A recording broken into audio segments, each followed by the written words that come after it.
I planned a very serious presentation, and of course I selected this topic, and this is related to me for two reasons. One is that we gained a lot of experience because we participated in creating the regulations, so it was very interesting to see how this theory works in practice. And secondly, we deal with PV plant development mostly from the financiers' side. We look at the feasibility of different projects, but of course we also give advice for developers as well.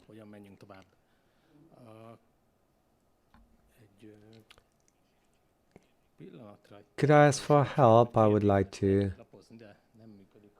switch slides. Oh, it's working. So on the first slide, I would like to show you a summary that you're probably well aware of, and this shows the statistics of the efficiency of the previous METÁR tender. You can see that almost all of the half of the applications were winning. 25% were lost due to the price, and there were also 33% that could have generated projects, but those really paid bid bonds and worked a lot. Nevertheless, those bids did not win. And the energy agency was looking into this figure because this 30% is quite a lot. And we were surprised that more than half of them were failed due to some administrative faults that could have been avoided. Of course, there were some other failures, non-compliance with deadlines and so on, but a lot of issues that are very, well, simple ones. So you could say that it's not that easy to participate in these METÁR tenders, because it is a rather complex task.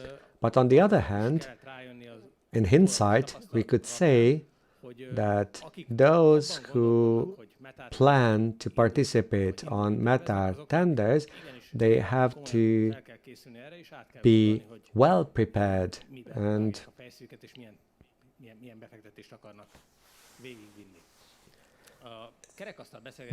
during the roundtable discussion, we already mentioned the economy of scale, and you can see on this slide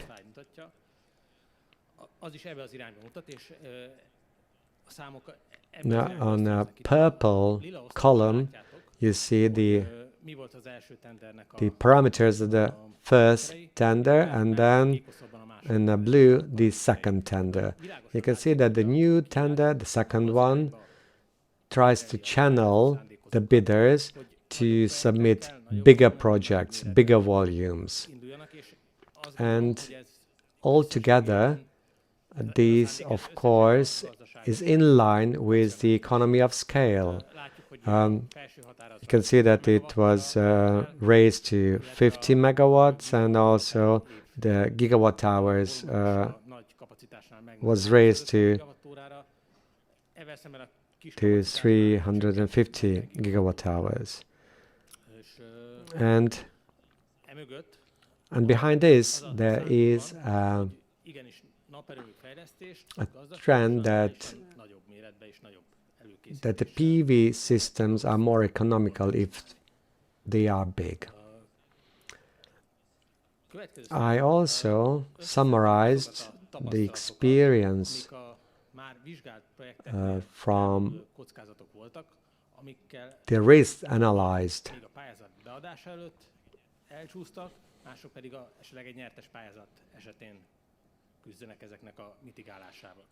On one field is the administrative issues.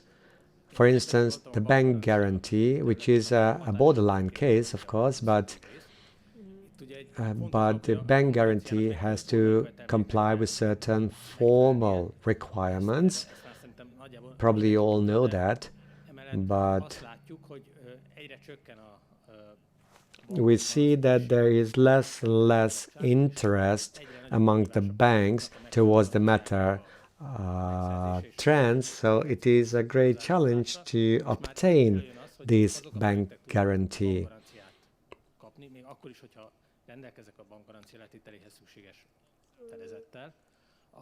So the trustworthiness towards the bank is very important. Also, there is another administrative risk, is the non-compliant documentation. I think for the next round it will be less because the bidders will be better prepared. The next group is the commercial risks.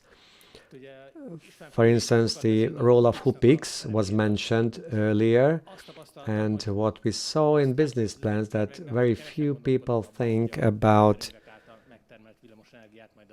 the selling of the generated electricity via HUPIX. But it has to be done on a daily basis.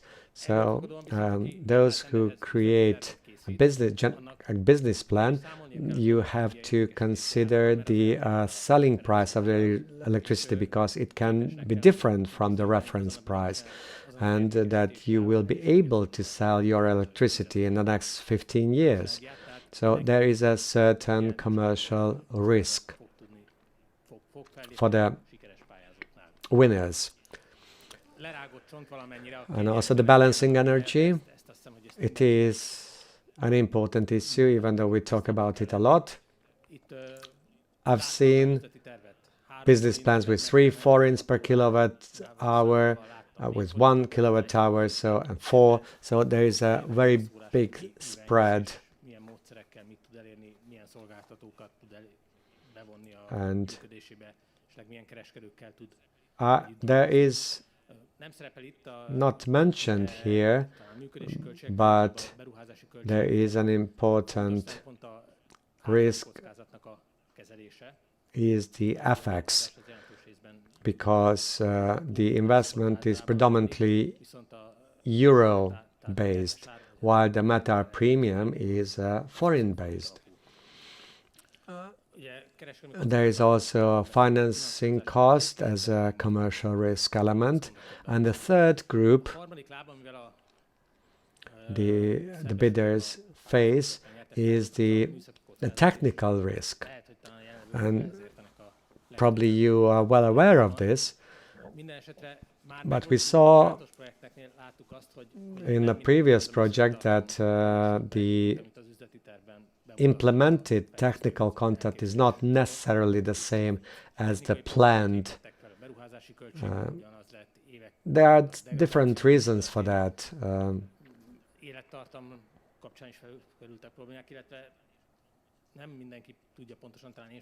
Not everybody knows how the recultivation will be performed, for instance.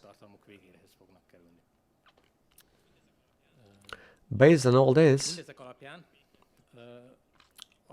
I came to the conclusion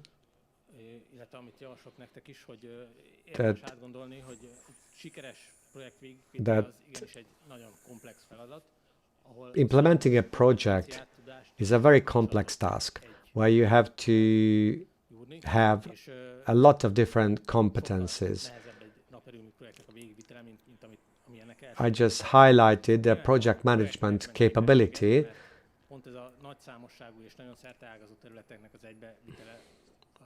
because it requires a holistic approach. Also, economy of scale is important,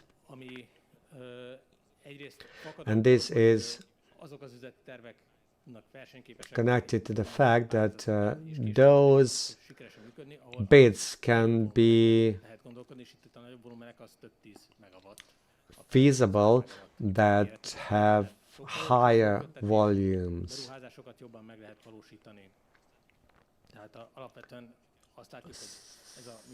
So you have to implement in big. And also you need to think in portfolios. Obtaining a financing capability. Now, financing is, of course, only works when everything is already put into place. But without financing, nothing can be put into place. So it is like the chicken and the egg problem. So if you want to refinance, you look for investors. It could cost 4 or 5% more if you are a small project, while if you are a big one and you can approach London-based financiers, for instance, you could end up with lower cost. I already mentioned the economic background, and as I mentioned earlier, you have to think in portfolio or work with a trader who can think in portfolio, because this is a way to sell this product on a benchmark price.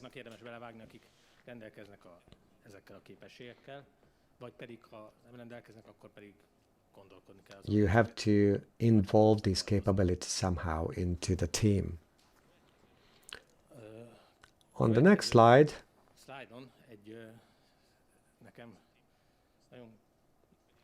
is one of my favorite topics, and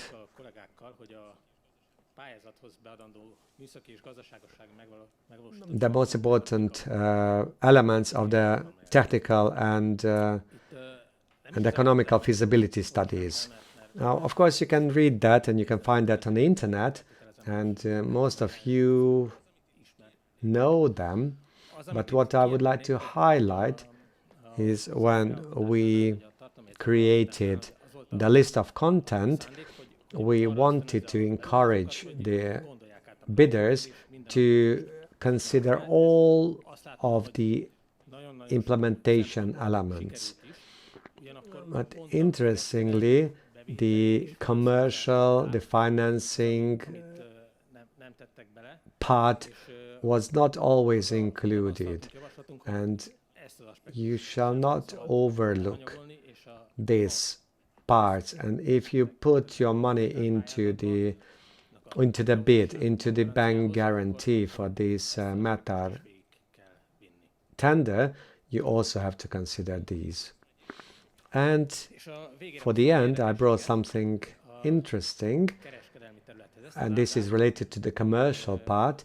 We created this chart half a year ago, and we looked at the already operational power plant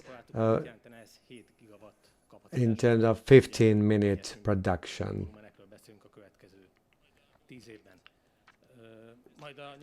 And you see this in the yellow part. On the blue line, you can see the Hungarian electricity demand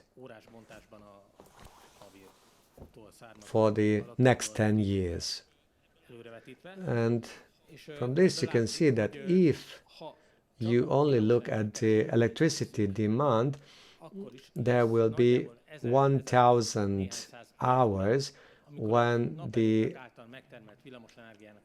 electricity generated by the PV systems will exceed the total Hungarian demand.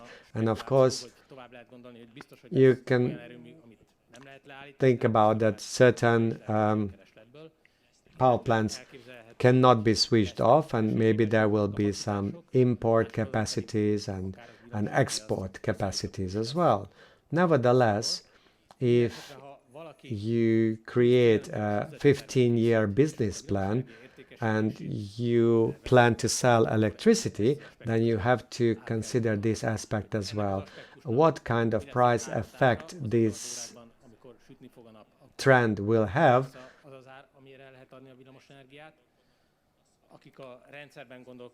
It's still a question. What about the sunny days? What about the non-sunny days? A very classical and trendy topic is the grid connectivity and also the grid peaks, the management of the grid peaks, or either on the Mavir side or the cross-border capacities. And another interesting aspect is the alternative usage of PV energy. I think about the hydrogen revolution or electricity storage, other smart solutions.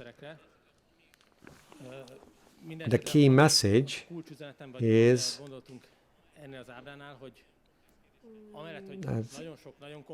apart from answering very complex issues, there are also commercial ones that still represent a great challenge and makes a proper business plan very difficult. So that's what I planned for today, and thank you very much for your attention.